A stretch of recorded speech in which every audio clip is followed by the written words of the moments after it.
Hey guys, tonight we travel where few dare and even fewer would survive. The relentless world of ancient China. Not the royal courts or the stories of legendary warriors, but the mud-caked, back-breaking, heart-aching daily life of the ordinary people. Picture it, you, tangled in the clamor of morning roosters, trudging through sticky rice paddies, your shirt clinging to you in summer's heat, or stiff in the icy fog of winter. Spoiler alert, if you're hoping for a chill historical sleepover, think again, because you probably wouldn't last a day out here. So before you get comfortable, take a moment to like the video and subscribe, but only if you genuinely enjoy what I do here. Think of it as your emperor's tribute for the night. Oh, and tell me in the comments where you're listening from and what time it is in your part of the world. Now, dim the lights. Maybe turn on a fan for that soft background hum, and let's ease into tonight's journey together. You shuffle barefoot over hardened earth, dodging puddles left by yesterday's rain and the discarded scraps of neighbors too tired to care. Before your day even truly starts, there's a lineup, your whole village, queuing for a meager grain ration, eyes hollow, voices flat. The village elder shouts the rules. The harder you work, the more you get. But even the hardest patch of luck can't guarantee a full belly. You shoulder a bamboo pole, yoke pressing tight on your collarbones as you balance two sloshing water buckets. There's no running water out here. Your hands are calloused, thumbs rough as crocodile hide, before you ask. Yes, some ancient sun blockers mixed crocodile dung. The joys of innovation. You pass crumbling old men and bent-backed women weeding meager vegetable plots, all hoping to dodge the tax inspector's wandering eye. Let's talk about those taxes. If you thought modern bureaucracy was tough, try paying with rice, chickens, and sweat. Every month, or in lean years, whenever the local lord felt like testing your loyalty, tax collectors march in, braids swinging, ink brushes ready. Some officials are honest, recording every kernel, but others stash away a little extra. And just try complaining. You'd be lucky to escape with only a lashing. Hunger is your companion. A full rice bowl is a memory more than a promise. Evenings, your family gathers around a smoky lamp, counting pickled vegetables and gnawing on salted radish, wishing next season's crops come early. Drought? Famine? It only takes a few failed monsoons for the village to thin out, parents exchanging anxious glances as children's bellies swell with hunger. And yet, despite the hardship, there's laughter at night. Someone plays a tune on a battered wooden flute. Neighbors swap stories of spirits in the woods, or that time they outsmarted a greedy official. You dream of sons passing the imperial exam and earning a tidy desk job. Something historians still argue whether was ever a real possibility for most peasants, or just wishful thinking dangled by those in power. Meanwhile, your life is one strict law after another. No loud complaints, no stealing, though everyone barters under the table. And definitely don't mess with your lord's property unless you fancy public humiliation, or worse. Punishments are swift, and only as gentle as the overseer's mood. Caning, stocks, or a thick collar of wood for minor slips. And remember, public shame is as much a penalty as the sting itself. But beyond the work, hunger, and rules, there's a rhythm here. Each day mirrors the one before, marked by the squeal of pigs rooting through trash, the distant toll of a temple bell, and the endless chores. Farmers and craftsmen, mothers and children, all orbit the whims of nature and those above them. And yet, in stolen moments, there's beauty. A cold river's rush, a snatched nap in the shade, the hiss of the wok as garlic and cabbage sizzle for supper. Fun fact: did you know early Chinese inventors pioneered the chain pump to help lift water into fields? It's ingenious, but if the chain snaps, well, your day just got a lot longer. And for every clever device, there's a legend, a barking ghost, an auspicious star, or, my favorite odd tidbit, the village that swore they could predict rain by watching the way their chickens pecked. Historians still debate how much daily interaction peasants truly had with their imperial overlords. Some claim it was next to none. Others insist royal decrees could upend village life overnight. All you know is this: for you, every day is a tightrope walk, balancing hope and exhaustion, never sure which will win when the rooster crows. You drag your tired feet down a winding road as dusk deepens, but tonight your path bends into the shadow of the only man in China nobody dares to cross, Qin Shi Huang. Imagine the world's most powerful man, a ruler so determined to reign forever, he bans books, burying knowledge in fear that a new idea might threaten his grip, and then sets his sights not just on territory, but on time itself. Crows flap overhead, startled by the shouting of soldiers who march peasants, people just like you, into endless lines, faces set like stone. You hear stories whispered in the village. If the emperor says build, you build, even if it's a wall stretching farther than anyone has ever seen. And so, you toss down your hoe, bid a hasty goodbye to your family, and join thousands shuffling north toward jagged mountains and blistering winds. Building the Great Wall is no noble adventure, its misery carved onto the landscape. You haul heavy stones, hands bleeding and backs bent, feet swollen inside rough straw shoes. Someone coughs behind you. You hope it's just the dust. If you slow down, the overseer's stick finds your ribs. No questions, no mercy. At night, you huddle with strangers, hungry for news from home, trading stories of southern warmth and the sweet, forgotten taste of melons. Sometimes someone slips away into the cold, only to be found at sunrise, sleeping forever beneath a thin blanket of dirt. Historians still argue whether these workers were all condemned criminals or mostly regular villagers drafted for the honor. All you know is that when you beg for leniency, the soldier sneers. The emperor is afraid. If the barbarians come, so must this wall. So you labor, pouring sweat and fear into every block, the wall growing with each lost day. The wall changes everything.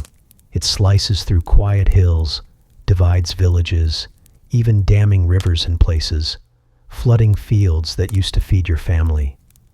Crops wither, and families vanish into two worlds, one behind the wall, one forever cut off. You sometimes stare out at that endless line of gray blocks, wondering if bandits or wild beasts are really worse than the men who made this place a graveyard for so many hopes.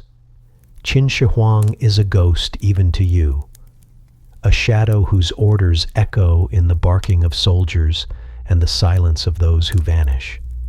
You hear that he never sleeps in the same bed twice, terrified that someone wants him dead. He wears poetry like armor, lines extolling his divine right, and you almost snort when you remember the old joke that even the river bends for his bath. And yet, even enemies must admit, this emperor's power is absolute. Gold coins bear his face, harsh laws his name, and anyone who complains too loudly gets, well, best not to talk about that, right? People argue if he was a monster or just a man terrified of what comes after rule. But in your patch of dirt, it doesn't matter. Every day you kneel to the same sky, praying your emperor's fears don't mean disaster for you. Want a quirky tidbit? Some say Qin Shi Huang consumed mercury in his desperate search for immortality, only hastening the death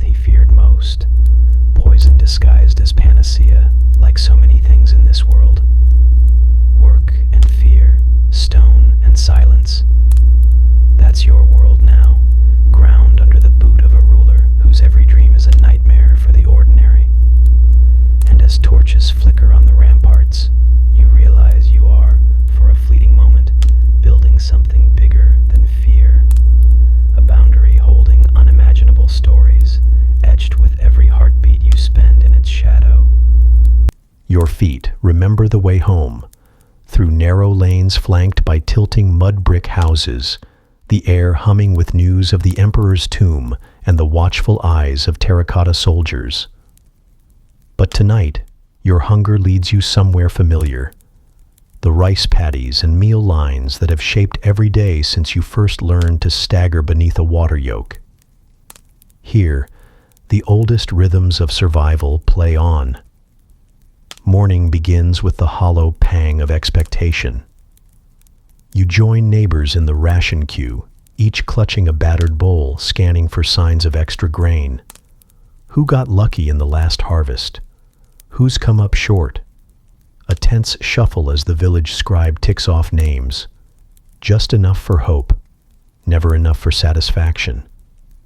You move into the fields, bare feet sinking into sucking mud, feeling the low thrum of insects and the promise of another day's work.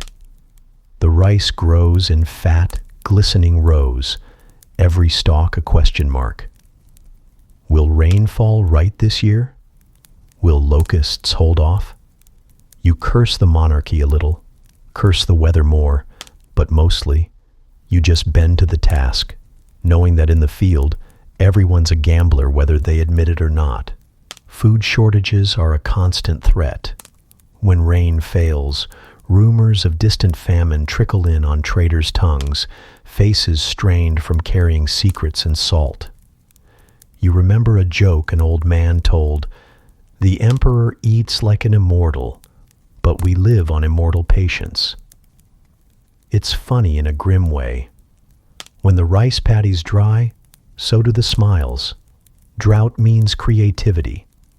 The village granary is opened, but only under the anxious watch of the elders. You join lines that stretch down the main road just to receive a small scoop. Sometimes it's millet, sometimes beans, sometimes something unidentifiable stewed past recognition. You devise ways to stretch the little you have, mashing wild greens with rice husks, boiling roots and bark for soup. The ingenuity is impressive, if only it weren't so desperately needed. Mainstream fact: ancient Chinese farmers were among the first to develop advanced irrigation. Think canals, chain pumps, dikes, all hoping to keep famine at bay for just one more year. It's not just about today's meal.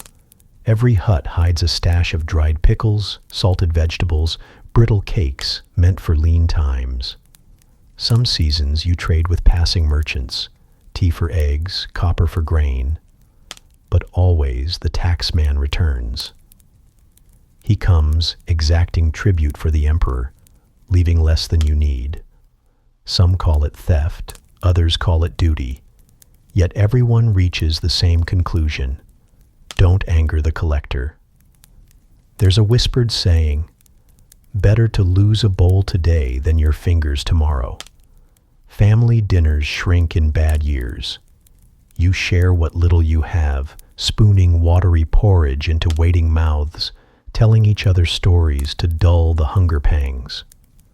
At times, the youngest go to bed early, easier to sleep hungry than to wait with an empty stomach. Laughter, when it comes, is small and fleeting, but precious. With each mouthful, you hope the next year will be better, or at least not worse. Still, there are moments of plenty. In good years, festivals brim with sticky rice balls, savory dumplings, and sweet cakes made once in a lifetime. Women gossip as they wrap dough. Kids dart between tables scarred by countless celebrations and sorrows. For a day, at least, you eat like kings, even if the next dawn brings the same worries as before.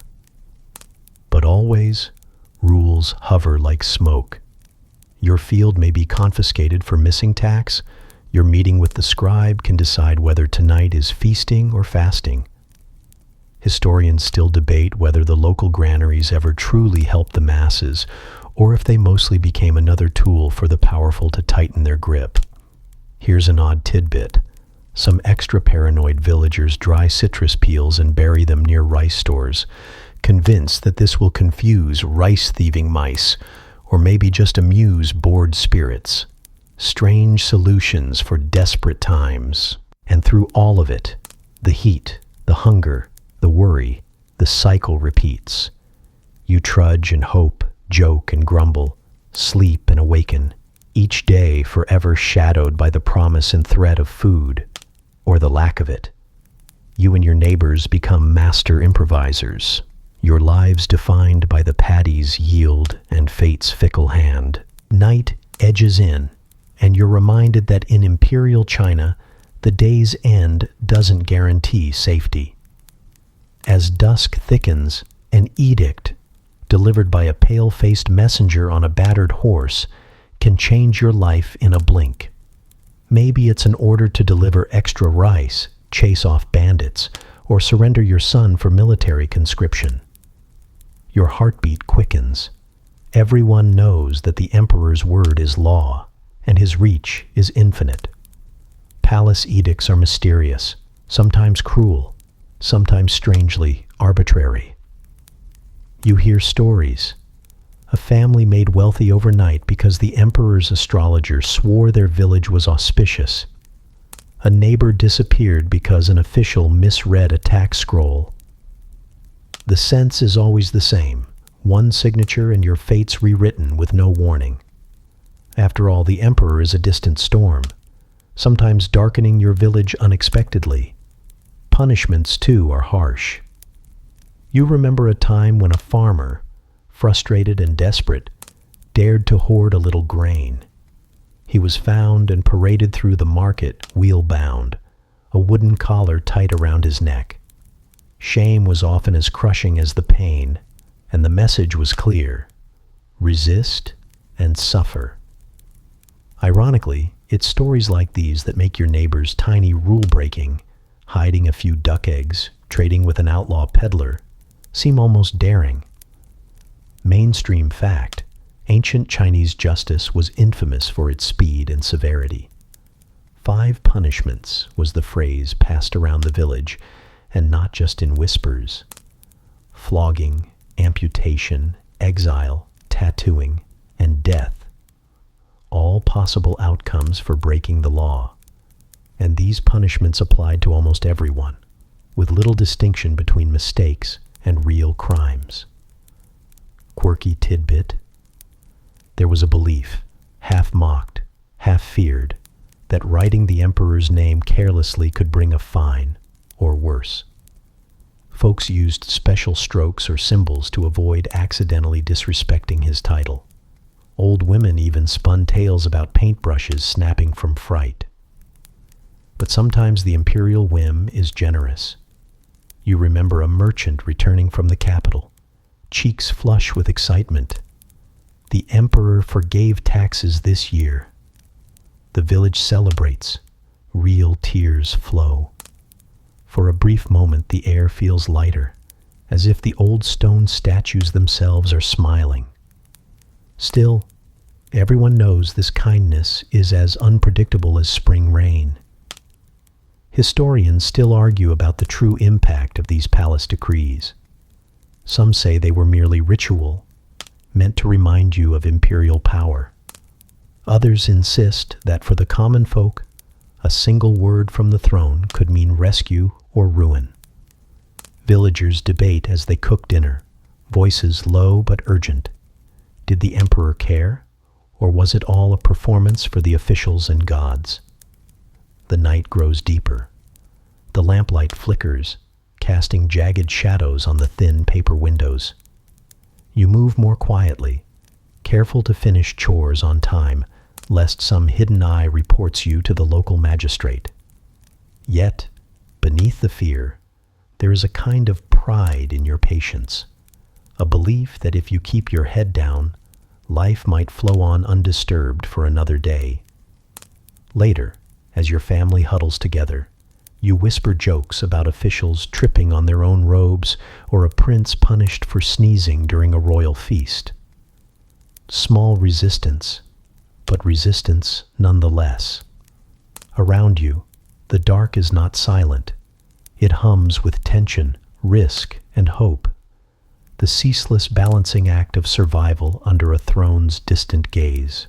The sun is barely up when you stumble into town and realize something odd is afoot. A crowd buzzing near the well, wide-eyed and whispering. This isn't about a bad harvest or a new imperial edict. It's about a farmer who unearthed, with a single shovelful, a piece of the afterlife. Your neighbor grabs your sleeve, mouth hanging open. They've found soldiers in the earth, soldiers that don't bleed. Curious, you push through the throng, craning for a look. The excavation has become the talk of countless villages. Word travels on the lips of travelers, peddlers, even the most tight-lipped merchants. There in the reddish soil, lined up in eerie, silent companies, stand thousands of terracotta warriors, each with its own folded secrets. Some archers stand braced to shoot. Some generals seem poised to command. All frozen beneath earth for centuries, waiting to defend a dead emperor. You run a hand along one sturdy clay boot, marveling at the strange determination of a ruler still hustling armies long after his last breath. Everyone speculates what it means. Historians still argue whether the Terracotta Army was meant to protect Emperor Qin Shi Huang from vengeful ghosts, to awe the gods, or as an elaborate display of power to impress rivals in the next life. You remember legends told around smoky cookfires, of spirits rising from the ground, of kings too afraid to rest without an army, of ancestors watching every move. The whole thing is both unsettling and, well, kind of funny. A powerful monarch so afraid of the afterlife that he oversaw the creation of thousands of clay companions. Someone cracks a joke. Maybe he ordered a terracotta tax collector too, just in case there's money to pilfer in the underworld. Your friends laugh, have to loosen the jitter in their bellies. Here's a quirky tidbit. The detail on these figures is exquisite. Each warrior has individually molded features, different noses, ears, even hairstyles, so lifelike you expect them to blink. Scholars say some once bristled with real weapons, their paint so vivid it would have made the emperor's tomb glow like a lantern in total darkness. The army includes not only soldiers, but horses, beautiful bronze chariots, and even terracotta acrobats. You stare, awestruck. The afterlife here is as crowded and hard-working as anywhere on earth. Rumors swirl.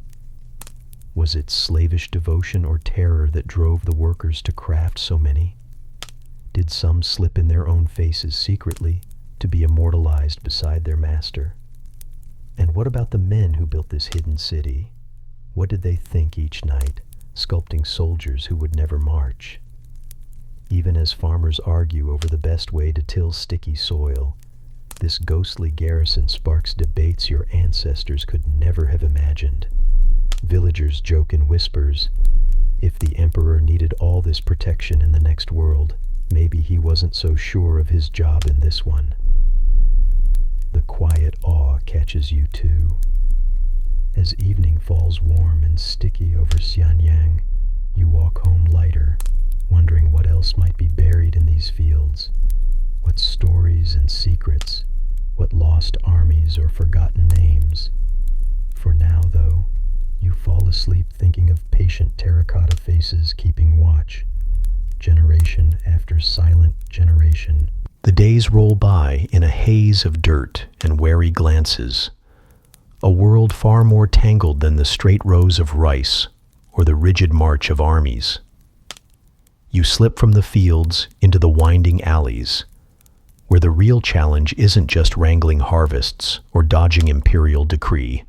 It's navigating the snarl of scribes, collectors, and the silent watchers who tally every copper coin you earn. Money moves carefully here. Most of yours never reaches your hands, whisked away as grain, cloth, or work pressed by the relentless taxman. You spot him, broad-brimmed hat tipped low, brush and ledger dangling ominously. His charm is as slippery as a river eel, smiling but quick to frown if your tally comes up short. Justice, you learn, isn't always about right or wrong, but about who knows the rules best, or who the bureaucrat owes a favor. Coins are rare. When you get one, you test it between your teeth, hopeful it isn't counterfeit. A growing problem is forgers upskill faster than the local authorities can catch them. You trade instead a chicken for salt, handmade shoes for a handful of beans. Sometimes the lines blur. Is the merchant overcharging, or is the official taking a secret cut? Historians still argue whether corruption was just a symptom or the backbone of the ancient system itself. Your neighbor insists between grinding teeth that every thief in the hills trained as a scribe before swapping the pen for a sword, but the web of rules is so dense nobody really understands it. You hear tales of peasants going on trial for breaking laws they never knew existed. Turns out, ignorance is no excuse when a magistrate's fee is due. That's the quirky tidbit for today. In imperial times, you could be fined for using weights not stamped by the official seal, or for keeping a rooster that crowed at the wrong time. The cocks seem as puzzled by this law as everyone else. Sometimes the bureaucracy feels as if it's designed for confusion. A lost permit means a day's wages gone, a wrong entry in a tax book, and suddenly you're owing double, or losing your little patch of land entirely. There's a certain comedy to it. Neighbors inventing new ways to barter just beyond the official's sight, gossiping about whose aunt found a shortcut to beat the toll collector. Yet all stumble through, hoping luck or a clever cousin will win the day. There's even folk advice. If the collector smiles too much, keep your purse hidden. If he frowns, hide yourself. The night market hums with strategies, some honest, most not, for skirting the endless grind. You watch a scribe sharpen his brush, ready perhaps to erase your existence with a few strokes, while local toughs roam the shadows, eager to claim what the state forgot to take. Historians are still at odds. Is the system at fault, or the men who run it? Were the ancient tax records a marvel of organization, or the world's oldest get-rich-quick scheme? You laugh because you must. The tricks and workarounds are as old as the walls, passed down with pride for generations unaided by any official sympathy. And yet, in the gaps between greed and rule, you find ways to breathe.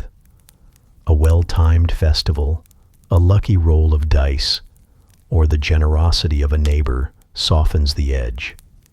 Surviving means zigzagging through the labyrinth, a little wiser after each stumble, even if it's just to avoid the next petty tyrant in ink-stained robes. Tonight you drift toward the rim of a world you'll never fully enter, the realm of the impossibly wealthy. Watching from the shadows, you glimpse a life spun from silk and perfumed with sweet incense, so distant from your own, it's practically a legend. You smuggle yourself into the landscape of palaces, trailing the laughter of the royal house, the music drifting over gold-tipped rooftops. Here, every wall gleams with muraled scenes of immortals and tigers. Every step is cushioned by carpets finer than your best festival clothes. Servants sweep past, hands folded, eyes downcast. Their whole existence revolves around silken robes, jade dishes, and the whims of those born lucky. As an outsider, you only catch fragments, the clink of porcelain, the shallow complaints of noblewomen whose biggest worry is a misplaced hairpin. Meals overflow with delicacies you can barely pronounce: honey-glazed duck, candied lotus, mountains of rice that make your festival rations look like an afterthought. You get lost in the garden, trailing stone paths and arched bridges over koi ponds. Willow trees bow low, and the breeze carries hints of chrysanthemum and sandalwood. Private musicians strum zithers beneath painted lanterns. In this world, nighttime isn't a threat. It's an invitation to feast, gossip, and recite poetry until dawn. Mainstream fact: China's imperial cities were designed with cosmic harmony in mind. Palaces and gardens arranged to mimic the heavens, architecture echoing a ruler's supposed command over earth and sky. The emperor's daily itinerary, meticulously managed by snooping eunuchs, is more complex than your entire year. There's even a staff to fret about the position of the emperor's pillow, just in case fate is dozing in a bad direction that day. Quirky tidbit: some aristocrats swore by snail facials and ground pearl teas to keep their skin luminous. Just another daily excess in a world where beauty was currency and pleasure a profession. From across a gilded chamber, you spot toys made of ivory, tiny jeweled cages holding songbirds fluffier than any chicken you've known. Behind folding screens, children learn to paint, to balance chess pieces on the backs of their hands. There are stories here too, of soft-spoken spies hidden among the staff, and of the emperor's taste tester, because even in paradise trust is a luxury. Yet the divide isn't just gold and dirt. Wealth grants more than comfort. It shapes your language, your food, your very fears. A noble might mourn a lost pearl comb. You mourn the rice lost in a failed harvest. They fear court intrigue. You fear the next tax round. Historians still argue whether the lavish palaces ever insulated the elite from political storms, or simply made their falls more fatal when the tide turned. Every so often, the powerful parade through town, dazzling in brocade and rare perfumes, trailing whispers and wishes. You envy them, and sometimes pity them too. Your world is small, hard, but real. Theirs, for all its enchantment, shimmers with dangers you can hardly imagine. An emperor's boredom, a rival's rumor, or a courtier's accidental offense can end a dynasty as swiftly as any drought. Still, for the briefest moment, basking on the palace fringes, you savor the fantasy, dreaming of gardens with ponds the size of your entire village, of comfort deep enough to forget hunger entirely. But as dawn pinks the clouds and the aroma of stewing millet floats over the walls, you know that even the grandest palaces cast long, cold shadows. The world you wake to is far from silken, yet somehow it is fiercely your own. You squint past the palace walls, drawn back to your world of creaking doors and dark alleyways, where survival is often less about brawn or luck, and more about the unyielding belief in unseen forces. Superstitions shape your everyday.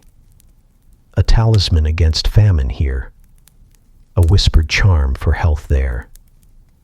Your mother knots red threads around your wrists to keep away jealous spirits.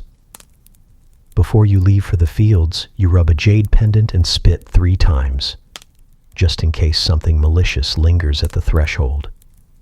Neighbors trade stories as valuable as grain. Hang a reed basket above the door to confuse wandering ghosts, or never sweep after sundown, or you might chase away the good fortune stuck to your floors. Some of it sounds absurd, but you clutch these tricks as fiercely as you guard your rice. When times are hard, even the illusion of control is treasure. The village healer's hut is a wonder of weird. Bundles of dried herbs dangle like bats from the rafters, and a massive angry toad squats in a bowl of water to cure. Well, nobody's quite sure, but you rub its back and hope regardless. There's even a popular, if distasteful, belief that crocodile dung mixed with oil makes a perfect sunscreen. If you're desperate enough under the summer sun, you won't ask too many questions about the smell. Mainstream fact: ancient Chinese medicine combined herbal remedies, acupuncture, and ritual. Sometimes more faith than fact, but it meant hope when no doctor or official could. For headaches, you let burning moxa smolder above your skin until the ache fades, or you pass out. Either way, you'll be too distracted to worry. Quirky tidbit: your neighbor's cousin swears by beetle shells ground into tea to beat nightmares, and many parents refuse to call babies by their real names for the first few years, worried that spirits might steal a child identified too soon. Historians still argue whether these beliefs reflected resistance to imperial mandates, quiet ways of asserting agency, or were simply desperate measures in times when official help was rare. Sometimes, even the magistrate visits the healer's hut under cover of darkness, proving that fear and hope run thicker than royal blood. At market, sellers hawk prosperity knots and snakestone amulets. During stormy months, you chant old weather rhymes, pleading with the gods, or just the sky, for mercy over your crops. Every cough, every shadow, every odd footprint in fresh mud is weighed for its omen. Better safe, safer still if you can borrow the neighbor's lucky charm, than sorry. As dusk settles, laughter yawns across the lane. Someone claims their herb bundle scared off a tiger. Another brags they have a secret handshake to keep the spirits cheerful. You share stories, half believing, half joking, but deep down wishing magic was more than folklore. Superstition and humble science blend into a patchwork of rituals, scribbled prayers, quirky trinkets, and impossible hopes. Every gesture is a shield, every rhyme a thread tying you to all those who stumbled through this uncertain world before you. Without these little tricks, you might break. With them, you make it. One uneasy night and hopeful dawn at a time. As a sleepy haze sets in over your corner of China, you pull your threadbare blanket up and realize that endings here are rarely neat. They bleed into what comes next, looping old struggles in new disguises. The village, once bustling with hope, even if always one meal short, is now a place where stories of families torn apart by war or drought pass between generations like heirlooms. You've watched seasons shift, dynasties stumble, rulers fall, and yet the world persists. New lords ride in, calling themselves saviors, but soon tax scrolls and hungry years circle back, proving that history's favorite trick is repetition. You remember elders whispering how during one terrible winter, rebellion simmered in villages just like yours. Peasants, finally fed up, torching tax records and storming grain stores. There's pride in those tales, but also a warning. For every rebellion, a crackdown follows. New banners, fresh proclamations, but always the same struggle to survive, to keep your family together, to avoid falling afoul of the powers that be. Still, hope stubbornly refuses to die. Even with shrines crumbling and roosters crowing uncertainly, someone always finds a way to laugh. A child's prank, a clever trade, a game recited on the long walk to the fields. Mainstream fact: over the centuries, millions lived and died beneath the dynastic cycle. Yet rural traditions, dialects, and songs often outlasted even the emperors themselves. A quirky tidbit persists, one you cherish for its sly wisdom. Tradition says if you hear a fox bark at midnight, the ancestors invite you to remember, not to despair, because foxes cross worlds the way you cross the paddy, unafraid of endings. Historians still argue whether commoners truly shaped China's fate with their untold acts of courage, or if instead History was written only by those holding the brush.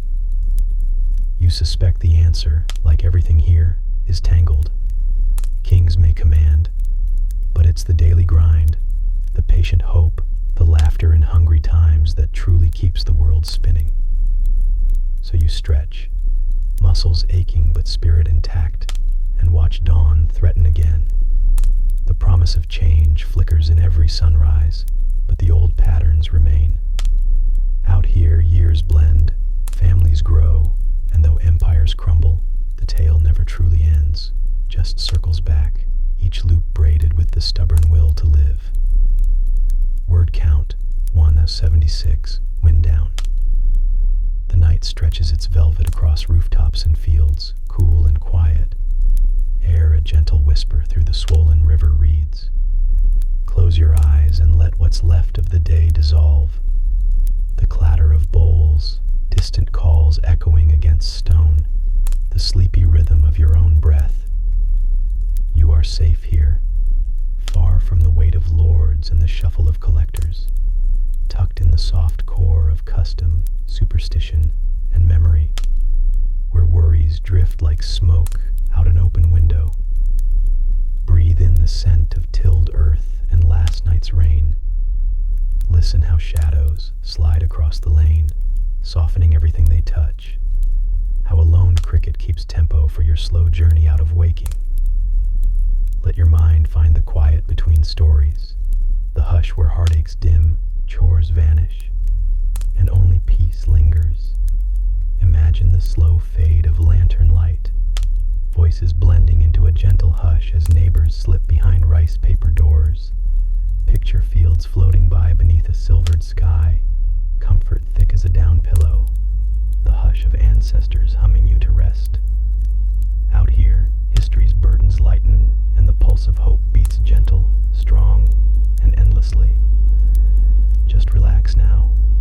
Your story will go on, through restless dreams or calm silence,